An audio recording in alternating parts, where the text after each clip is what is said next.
The 14th of June marks 15 years of an Israeli land, air, and sea blockade of the Gaza Strip.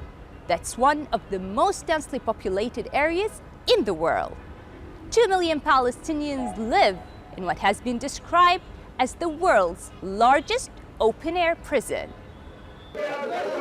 Since Hamas took over the Gaza Strip in 2007, after legislative elections, Israel has imposed a full siege on the enclave.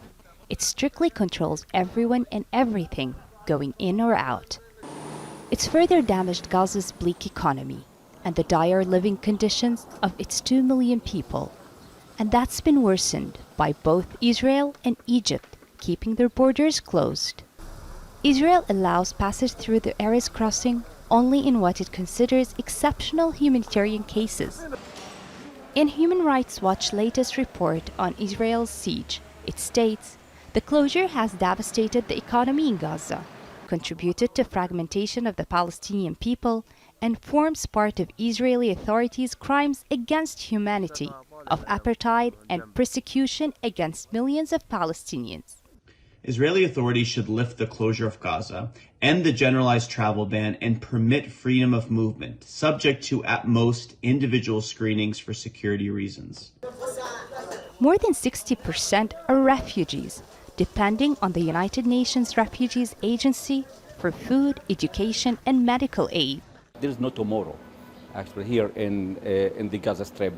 I will give you one figure about the number of people who used to receive food from UNRWA, food coupons from UNRWA in 2000. The number was 70,000 people.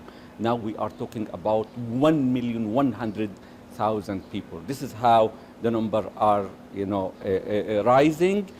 Wael al-Hussein once owned a factory producing medical and industrial equipment. But Israeli officials stopped materials entering Gaza they say can be used for dual use, meaning civilian and military. He says that's left him and more than 30 other workers without jobs. Many essential materials from our factory were banned from entering Gaza. This caused our factory to stop working. It's a piece of junk now, and we were forced to send all workers home. Since Israel imposed its blockade, it's also launched 4 military assaults on Gaza.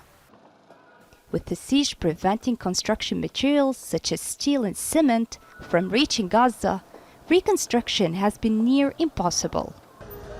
The UN warned in 2015 that living conditions in Gaza were deteriorating so rapidly it could become uninhabitable by 2020. Now, in 2022, Palestinians in Gaza are still living under Israel's blockade, denied their basic right to freedom, and with little or no hope of a better future. Youmna, Al Jazeera, Gaza.